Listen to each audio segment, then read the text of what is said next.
रब इश्रह ली सदरी वयस्सिर ली अमरी वाहलुल उक़दतम मिन लिसानी यफ़क़हू क़ौली। अस्सलामु अलैकुम वरहमतुल्लाहि वबरकातुहू। कुछ दिनों से मेरा अकाउंट डिसेबल हो गया था। I was not able to like और कमेंट और post anything due to the reasons I am also not aware about. तो इस वजह से न मेरा कोई पोस्ट इन दिनों आया, ना ही मैंने कोई वीडियो अपलोड की। तो आज का मेरा टॉपिक है एक्स्ट्रा मैरिटल अफेयर्स। जी हाँ, एक ये सोसाइटी में एक ऐसा अफेयर है जिसकी वजह से बहुत सारे घर बर्बाद हो रहे हैं।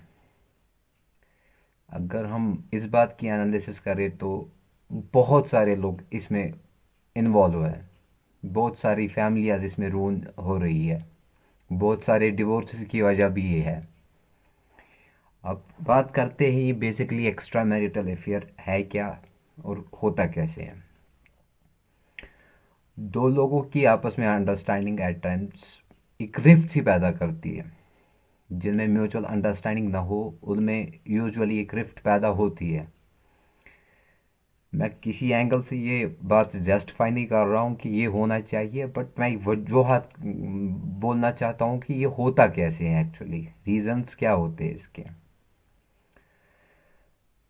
आमतौर से हमने देखा होगा कि मैरिड कपल्स पहले साल ऑलमोस्ट अच्छे से रहते हैं, ठीक से रहते हैं, उनका बिहेवियर अच्छा होता है आपस में, और with the passage of time वो बिहेवियर चेंज होता है। उसकी वजह अलग अलग सी है, हर एक इंसान पे वैरी करती है। किसी में एक वजह होती है, किसी में कोई और वजह होती है। तो एक वजह ये भी है कि हमारे जो ये मैन फॉक्स है, आदमी लोग हैं, जिन्हें अमूमन मैंने मोस्टली बुक्स में भी पढ़ा है, मूवीज़ में भी देखा है कि इन्हें डॉग्स अक्सर कहते हैं। क्यों कहते हैं तो वही बता सकते हैं जिनके साथ जो एक्सपीरियंस हो गया है। दे कैन बेटर से इट। सो मेरा पॉइंट अभी ये है कि पहली बात है जो हमेशा याद रखनी चाहिए, अल्लाह सुब्हाना ताला ने जो आपके लिए मुकर्रर किया है वो आपके लिए सबसे बेहतरीन है। इस बात का आपको भी पता है, लेकिन कुछ चीज़ें हैं जो आप जानकर भी अनजान बनते हो। इंसान की आंखें ब्लाइंड नहीं होती है, उसका दिल ब्लाइंड होता है। ये एक इंडिकेशन होती है जो आपको हमेशा से पता होती है। जो आपका दिल कहता है वो हमेशा आपकी सही होता है। 90% केसेस में ये होता है कि मतलब जो आपका दिल कहता है वो ऑलमोस्ट सही ही होता है। हमने साइंस की अलग अलग तजुर्बात देखी है, और रिसेंटली एक स्टडी में आया था कि दिल को भी अपनी सोचने की पावर होती है। हालांकि ये बात तो हमें पता है कि मतलब ये जो इस दीन इस्लाम को अच्छे से जानते हैं उनको पता है कि मतलब ये ऐसा पॉसिबल है, लेकिन अब साइंस तहकीक कर रहा है तो डे बाई डे ये सब सारी चीज़ें सामने आ रही है। अल्हम्दुलिल्लाह फॉर दैट। अब ये जो एक्स्ट्रा मैरिटल अफेयर है, इसका मतलब ये है कि शादी के बाद किसी और के साथ कोई नाजायज संबंध रखना, जो कि सरासर गलत है। मुझे इसके लिए वर्ड्स नहीं मिल रहे हैं, मतलब कैसे मैं ये बोलूं कि मतलब कितना गलत है। लेकिन आप सब इतना मैच्योर तो हो कि आपको सबको पता है, ये पता सबको है कि गुनाह कितना है कि कितना नहीं है। अब कोई इस पे तवज्जो देना चाहता है, कोई नहीं देना चाहता है। रहा सवाल इन अफेयर्स का, ये जो सारे अफेयर्स है ये हमेशा लास्ट नहीं करते हैं, इनकी लाइफ बहुत कम होती है, क्योंकि ये ऑलरेडी बहुत ही ज़्यादा कॉम्प्लिकेटेड इशू होता है। आपने जहाँ भी देखा होगा, जब निकाह होता है, जब किसी की शादी होती है, तो अल्लाह सुब्हाना ताला ने उनको एक दूसरे पे हलाल किया होता है। और हलाल चीज़ कभी हराम नहीं हो सकती है, वैसे ही हराम चीज़ कभी हलाल नहीं हो सकती है। जो चीज़ आपके लिए मखसूस हलाल है, जो चीज़ आपके लिए हलाल है, आप हमेशा उस पर ट्रैंक्विलिटी पाओगे, उस पर एक सुकून पाओगे। मैंने सोसाइटी में ये बहुत सारे केसेस देखे हैं। जैसा कि मैंने कहा कि मैं ह्यूमन माइंड स्टडी करता हूँ, तो एक चीज़ मैंने कॉमन सी देखी है जितने भी मैंने मतलब ऐसे लोग देखे हैं जिनके ये अफेयर्स होते हैं शादी के बाद, उनमें एक चीज कॉमन मैंने देखी है, वो अपने पार्टनर से ही प्यार करते हैं। जी हाँ, ये आपको शायद कुछ अजीब सा लगेगा मेरा कहना, लेकिन हकीकत यही है। अल्टीमेटली उनको ये पता है कि हम प्यार अपने पार्टनर से ही करते हैं, लेकिन कुछ बहक जाने की वजह से या कोई रिफ्ट अपने रिलेशन की वजह से ऐसा पॉसिबल होता है, मतलब ऐसा हो सकता है। हालांकि ये सरासर गलत है, मैं इसे एंडोर्स नहीं करता हूँ कि ऐसा होना चाहिए, लेकिन ये सोसाइटी में हो रहा है आजकल। इसमें कुछ गलतियां बीवी की भी होती है और कुछ गलतियां ऐसे ही हस्बैंड की भी होती है। मेरा एक थॉट, मेरा एक परसेप्शन पहले से एक रहा है कि हमारी सोसाइटी में जो औरतें हैं वो अपने हस्बैंड के लिए बन सवर के नहीं रहती है। वो मैं अक्सर अपने दोस्तों से ये बात कहता हूँ कि हमारी औरतें, वो मेरी बहन हो, मेरी माँ हो या कोई भी हो, उनको कहीं पे जाना हो, किसी जगह भी जाना हो, दावत पे जाना हो, 3 3 घंटे मेकअप में लगाएगी। एक महीने से पहले डिसाइड करना होता है कि कौन से कपड़े लगाए, कौन से कपड़े सूट हो, गोल्ड कौन सा पहने। और यही बात जब वो घर पे होते तो they don't pay any heed. हालांकि ये बन सवरना उसके उसको तो अपने हस्बैंड के लिए ही होता है ना। ऐसा कुछ, ऐसा अपोजिट ही हो रहा है आजकल। आखिर जमानत की ये जो ज़माना है उसकी अलामत भी है। ये हो रहा है, ये मैंने देखा है, ये सब कुछ हो रहा है। अब ये बात भी जस्टिफाई नहीं करती है कि ऐसा हो रहा है तो हस्बैंड दूर जाना चाहिए, नहीं, वो भी गलत है। अब रहा सवाल ये हस्बैंड्स का, इसी चीज़ में वो मात खाते हैं। अगर उनको लगता है कि कुछ इश्यूज है तो ये इश्यूज उनको आपस में सॉल्व करने चाहिए, तीसरा बंदा इसमें इंटरफियर नहीं करना चाहिए, क्योंकि ये एक प्राइवेट सी बात है। अगर आपको लगता है कि आप चाहते हो आपकी बीवी में कुछ पॉजिटिव या कुछ नेगेटिव आप उसमें देखो कुछ, या तो उसे वो रेक्टिफाई करने के लिए कहो। वो मानेगी, क्यों नहीं मानेगी, आपकी पार्टनर है। अल्लाह सुबहाना ताला वादा करता है आपके दिल में वो एक दूसरे के लिए मोहब्बत डालेगा। तो इन चीज़ों में शाई फील करने की ज़रूरत नहीं है।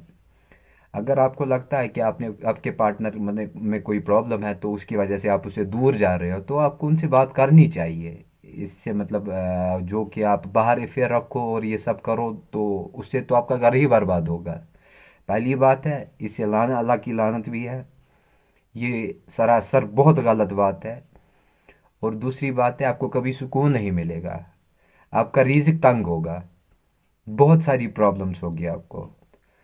तो इन चीज़ों का ख्याल ज़रूर रखिए कि अल्लाह सुब्हाना ताला सब कुछ देखता है। अगर एट टाइम्स इंसान गलती करता है तो उसको इस बात का शायद रियलाइज़ नहीं होता है कि उस वक्त मैं शायद गलती कर रहा हूँ, लेकिन एट द एंड उसको इसका खमियाजा उठाना ही पड़ता है। आप हिस्ट्री पढ़ लो, कोई भी देखो, कोई भी वाक़यात उठाओ, आपको ये सब मिलेगा। ये सोसाइटी में होता आ रहा है, ठीक है, मगर सोसाइटी के लिए ये बहुत डेंजरस है। कितने घर बर्बाद हो रहे हैं इस चीज़ से।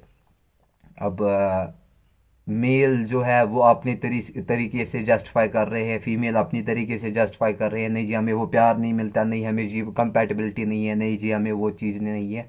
जब हम बेसिकली शादी का कॉन्सेप्ट ही अंडरस्टैंड नहीं कर पाए तो ये चीज़ें पॉसिबल है। इसीलिए पहले ये जो जिनकी भी शादी हुई है, मेरे ख्याल से मतलब जो इन चीज़ों में मुलवस है, उनको चाहिए कि एक दफ़ा पहले शादी का कॉन्सेप्ट अंडरस्टैंड करें कि म्यूचुअल अंडरस्टैंडिंग कैसे बिल्डअप करना है, कैसे अपने हस्बैंड से रहना है, कैसे अपनी वाइफ से रहना है, कैसे एक दूसरे से पेश आना है। इंशाल्लाह आपकी सारी प्रॉब्लम्स ख़त्म होगी। क्योंकि आपको भी पता है, मुझे भी पता है, दीन इस्लाम में हर एक चीज़ का सलूशन है। मैं बहुत सारी स्टोरीज कवर अप करता हूँ। एक दफ़ा एक फ्रेंड ने मुझे कहा था कि तुम इस्लाम की बात इसमें ज़्यादा लाते हो, बहुत नॉन मुस्लिम्स ऐसे भी होते हैं जो पढ़ते रहते हैं। तो मेरा जवाब सिंपल था उसके लिए कि मैंने अपनी लाइफ में एक चीज़, मैंने फ़िलासफ़ी भी पढ़ी है, साइकोलॉजी भी पढ़ी है, मैं दोनों का स्टूडेंट रह चुका हूँ। तो मैंने लाइफ में एक चीज़ जो ये नसीहत ली है वो ये है कि कुरान मजीद में हर एक चीज़ का हल है। ऐसी कोई ऐसा कोई कॉन्फ्लिक्ट है ही नहीं जिसमें कुरान में हल ना हो। तो ये सारी बातें आपको उसी से हल होगी। आप इस्लाम की तरह रुजू करें, इंशाल्लाह सारी खैर व बरकत होगी। और ये जो सोसाइटी में हमारे साथ भी ये एक्स्ट्रा मैरिटल अफेयर की बात मैंने आपको कही, ये बहुत डिजास्ट्रस है। इससे आपको दूर रहना होगा। ऐसा नहीं है कि आप कभी ऐसा लगेगा कि मेरे स्पाउस के साथ मेरे अच्छे ताल्लुकात नहीं है तो आई नीड समवन शोल्डर, तो इसके साथ अफेयर बिल्डअप होगा तो फिर ठीक है, आई एम फाइन। लेकिन अल्टीमेटली उसका एंड होगा क्या? ठीक है, एट टाइम्स आपको फील ये होगा कि चलो मैं किसी को डेट कर रहा हूँ या मैं किसी को डेट कर रही हूँ, वट एवर। तो एट टाइम्स उसका नतीजा होगा क्या? पहली बात ये है कि you love your spouse very much. जितने भी अफेयर आज तक देखे गए हैं, स्टडीज है इस पे, मैंने खुद स्टडी की है, अल्टीमेटली यही पता चला है कि इंसान अपने स्पाउस से ही प्यार करता है, वो मेल हो या फीमेल हो। लेकिन कुछ हालातों की वजह से कभी कोई गुस्सा हो या कोई एग्रेशन हो या किसी चीज़ का बदला लेने के लिए ये सब होता है, तो एट द एंड वो वहीं पे पहुंच जाता है। इसलिए जो भी प्रॉब्लम्स आपस में हो सॉर्ट आउट करें, इंशाल्लाह अल्लाह ताला आपको भी इन चीज़ों से दूर रखे। मेरी यही दुआ है कि अल्लाह हम सब पे अपनी अमन रखे, हमें इन चीज़ों से दूर रखे। अल्लाह आप सबके घर आबाद करे, आपको अच्छी हिदायत दे। और ये बात ज़रूर ध्यान में रखिए कि ये जो आपका पार्टनर है, मेल हो या फीमेल हो, आपसे बहुत प्यार करता है। कोई एक्सप्रेसिव होता है, कोई एक्सप्रेसिव नहीं होता है। हम कुछ कॉन्फ्लिक्ट्स होते हैं, हर एक घर में कॉन्फ्लिक्ट्स अपने अपने हिसाब से होते हैं। उसमें शरई दलील भी है, मतलब कैसे अगर कुछ डिस्प्यूट हो कैसे वो सॉल्व करे। उस पे मैं इंशाल्लाह एक नई वीडियो भी बनाऊंगा। फिलहाल ये मेरा सम अप था कि मतलब सोसाइटी में अभी ये सब कुछ हो रहा है तो इस पे सबको ध्यान देना चाहिए। हस्बैंड्स को भी ध्यान देना चाहिए, वाइफ्स को भी ध्यान देना चाहिए। उनके उनमें अगर कुछ प्रॉब्लम्स है तो वो आपस में वो सॉल्व करे, किसी और को इन्वॉल्व करने की ज़रूरत नहीं है। खुद से उनको बोले कि यहाँ पे मुझे लगता है तुम सही हो या गलत हो, वट एवर, मतलब वो जो चाहे, मतलब किस में वो खुश रहे। तो इंशाल्लाह एक खैर व बरकत ही होगी, कि इंशाल्लाह इसमें खैर ही होगी, आपके लिए भी, सोसाइटी के लिए भी, आपके बच्चों के लिए भी, सब कुछ ठीक ही होगा। मेरी दुआ है अल्लाह आप सब के घर कामयाबी से और खुशी से भर दे, आप सबको नेक हिदायत दे। अस्सलाम वालेकुम वरहमतुल्लाहि वबरकातुहू।